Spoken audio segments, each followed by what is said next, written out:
Selamat pagi adik-adik semua. Sebelum kita memulai pembelajaran kita, mari kita bersatu di dalam doa yang dibawakan oleh Ibu. Mari kita bersatu dalam doa. Terima kasih Bapak, terima kasih Yesus untuk hari ini karena Engkau masih memberikan kami kesehatan dan kekuatan Bapak untuk dapat mengikuti pembelajaran Bapak. Buatlah pembelajaran ini menjadi pengetahuan bagi kami Tuhan, agar dapat kami pahami dan kami aplikasikan dalam kehidupan kami.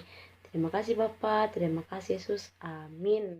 Nah, materi kita hari ini yaitu kedudukan perempuan di Perjanjian Lama. Nah, yang pertama, perempuan dalam kisah penciptaan. Nah, lelaki dan perempuan sesama penyandang gambar Allah, seperti tertulis di dalam Kejadian 1 ayat 27.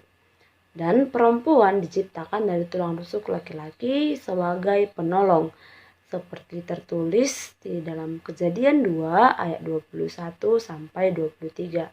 Nah, sementara itu di dalam Alkitab seringkali ada teks yang secara deskriptif menggambarkan bagaimana Allah hanya menaruh perhatian khusus kepada kaum lelaki saja, tidak demikian dengan kaum perempuan. Secara deskriptif juga dikatakan dalam Kejadian 1 ayat 27 bahwa laki-laki dan perempuan berbeda secara seksualitas, tetapi posisinya setara sebagai sesama ciptaan Allah. Nah, Allah menciptakan manusia, laki-laki dan perempuan menurut gambar dan rupa Allah. Nah, menurut Kejadian 1 ayat 26 sampai 27, manusia yang ditempatkan di dunia adalah tanda yang menunjuk kepada kehadiran Allah. Maka manusia menjadi tanda kehadiran Allah yang diberikan mandat sebagai wakil Allah untuk memerintah di dalam dunia. Nah, manusia yaitu laki-laki dan perempuan diciptakannya menurut gambar Allah, menunjukkan bahwa posisi mereka setara tanpa hierarki. Nah, manusia diciptakan menurut gambar Allah adalah suatu martabat dari laki-laki dan perempuan untuk mendapatkan tugas yang sama dari Allah, seperti tertulis di dalam Kejadian 1 ayat 26 dan Kejadian 1 ayat 28 sampai 29. Nah, sehingga laki-laki tidak akan berada di atas perempuan ataupun sebaliknya. Kemudian Allah mengambil dari manusia itu satu rusuk lalu menciptakan seorang perempuan. Namun tidak berarti perempuan memiliki kedudukan yang lebih rendah daripada seorang laki-laki. Nah, di dalam kitab Kejadian 2 ayat 21 dikatakan, Tuhan Allah mengambil salah satu rusuk daripadanya, lalu menutup tempat itu dengan daging. Nah, nats ini menegaskan bahwa perempuan adalah bagian dari atau belahan dari seorang laki-laki. Perempuan diciptakan dari laki-laki bukan berarti bahwa perempuan lebih lemah dari seorang laki-laki. Saat Allah menciptakan perempuan dari tulang rusuk laki-laki, maka dapat diasumsikan bahwa Allah menciptakan perempuan bukan sebagai makhluk yang lemah, melainkan sebagai penolong yang sepadan kepada seorang laki-laki, seperti tertulis dalam Kejadian 2 ayat 18. Selanjutnya, perempuan dan peranannya dalam kehidupan bangsa Israel. Nah, Hawa adalah ibu dari bangsa semua masyarakat di dunia ini. Dan Sarah adalah seorang ibu dari masyarakat bangsa Israel. Perempuan juga identik sebagai tokoh yang memegang peran penting dalam pendidikan keluarga. Mengapa dikatakan seperti itu? Karena seorang perempuan yang akan mendidik seorang anak di dalam keluarga dan seorang perempuan juga yang akan memberi nama kepada seorang anak nantinya. Nah, Alkitab juga mencatat beberapa perempuan yang juga merupakan nenek moyang bangsa Israel. Nah, mereka juga adalah tokoh-tokoh perempuan yang turut berperan dalam proses pembentukan bangsa Israel. Contohnya adalah seorang perempuan yang bernama Sarah dan seorang perempuan yang bernama Ribka. Nah, selanjutnya perempuan dan peranannya dalam kepemimpinan di Israel. Tidak dapat disangkal memang bahwa umat Israel yang bertatanan patriarkat mengharuskan setiap keputusan yang menentukan kehidupan masyarakat ditentukan oleh kaum seorang laki-laki. Nah, tetapi di dalam Alkitab dicatat ada sosok pemimpin perempuan di Israel. Yang pertama itu adalah Deborah. Nah, Deborah adalah seorang hakim dan seorang nabiah. Yang kedua itu Meram. Nah, Meram ini bertindak sebagai pemimpin pujian kepada Allah, dan hal ini menjadi salah satu ciri khas ibadah atau pujian dalam ibadat bangsa Israel. Yang ketiga itu Ester. Nah, Ester ini karena kecantikannya, maka ia terpilih sebagai ratu dalam istana Raja Aswaeros. Yang keempat, Nomi dan Ruth. Nah, Ruth mendapat simpati dari Boaz, sehingga Ruth menjadi salah satu nenek moyang Raja Daud. Bahkan garis keturunannya pun disebutkan dalam silsilah Yesus. Selanjutnya, peran dan kedudukan perempuan di Perjanjian Lama. Nah, ada 3 hal yang patut menjadi pertimbangan bahwa perempuan dapat bertindak sebagai pemimpin umat dan pelayanan firman. Yaitu, pertama, isi pengajarannya. Yang kedua, konteks pelayanan firman atau pengajarannya. Yang ketiga, gaya mengajar di dalam sebuah ibadah. Maka dapat disimpulkan bahwa laki-laki dan perempuan itu adalah sebuah anugerah yang Allah berikan.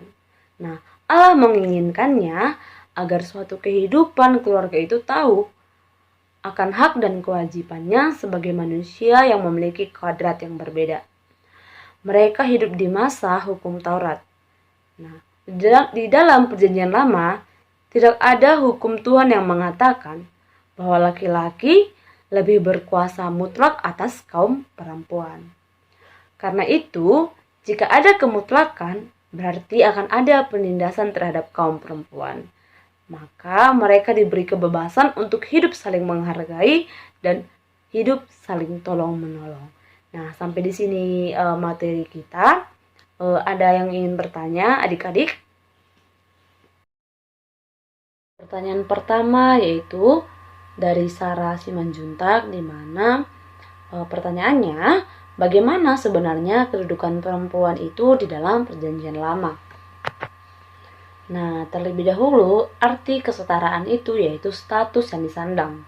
Nah, contohnya di sini seorang perempuan yang bernama Deborah. Nah, di mana kesetaraan atau status yang disandang Deborah di sini adalah menjadi seorang hakim dan nabi. Nah, di mana Deborah sebagai satu-satunya hakim perempuan di Israel, dan dia juga mendapat kepercayaan sebagai nabi, di mana orang-orang dapat datang kepadanya untuk meminta keadilan.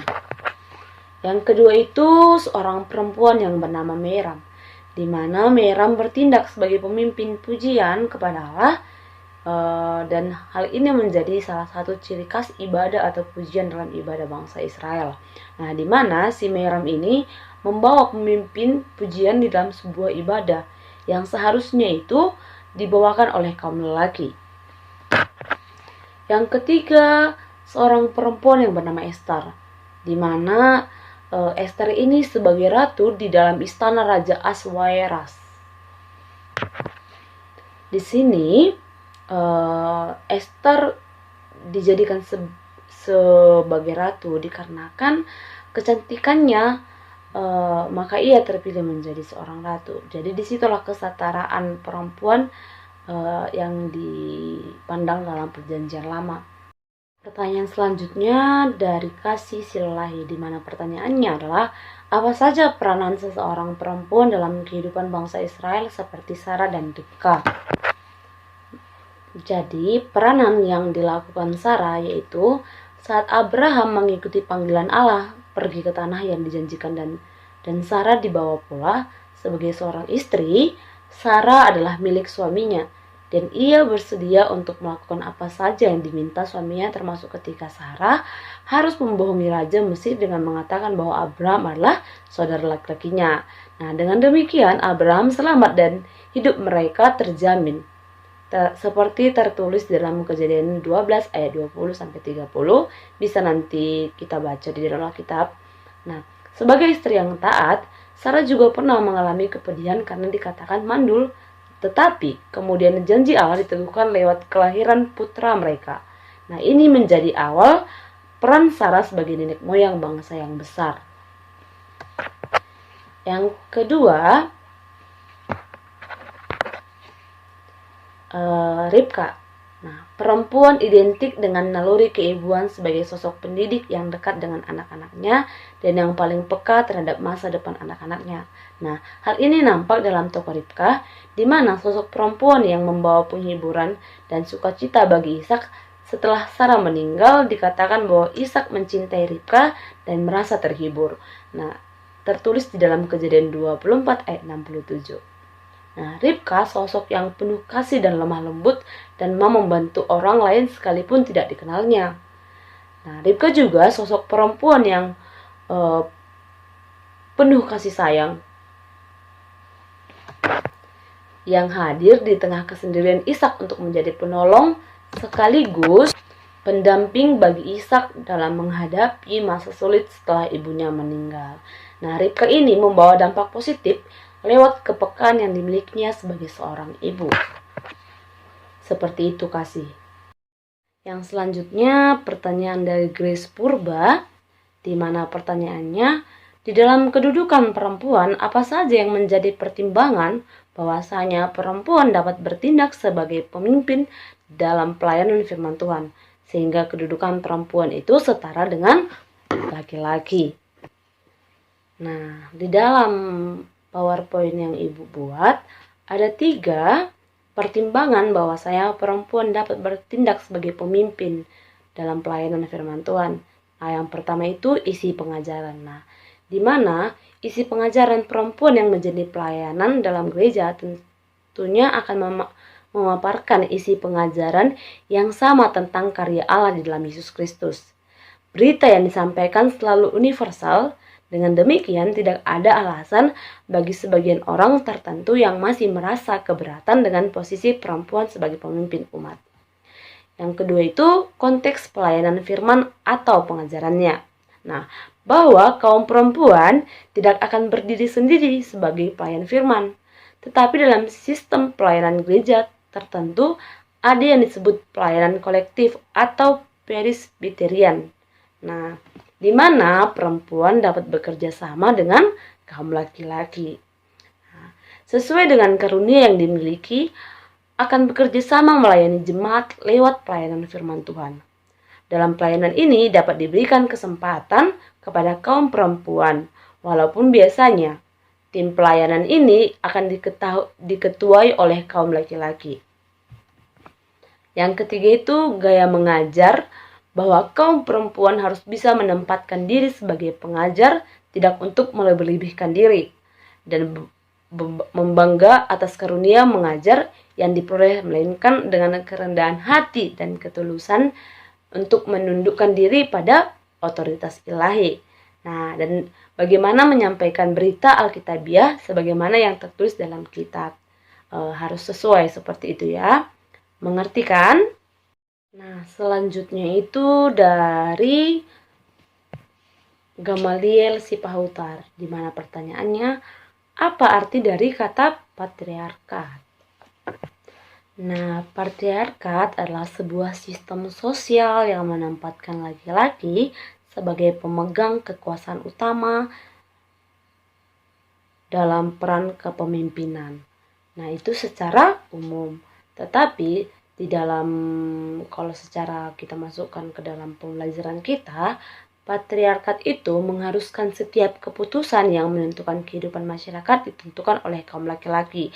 Nah, contohnya ketika si perempuan ingin melakukan sesuatu hal, nah si laki-laki lah yang menentukan apa yang harus dilakukan seorang perempuan, seperti itu. Jadi kalau arti patriarkat itu lebih singkatnya,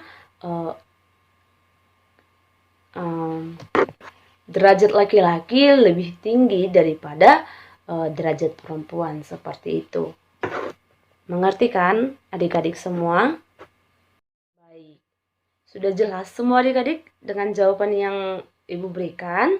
Nah, jika tidak ada lagi yang ingin bertanya, kita tutup pembelajaran kita sampai di sini. Kita tutup di dalam doa. Mari kita bersatu di dalam doa. Terima kasih Tuhan, terima kasih Yesus untuk hari ini karena Engkau telah melancarkan pembelajaran kami dari awal hingga akhirnya Bapa. Bapa, kami akan mengakhiri pembelajaran kami. Engkau buatlah pembelajaran ini dapat kami terapkan dan dapat kami pahami dengan baik. Bapa, begitu dengan teman-teman kami atau adik-adik kami yang di jauh dari sana atau yang sedang ada di rumah.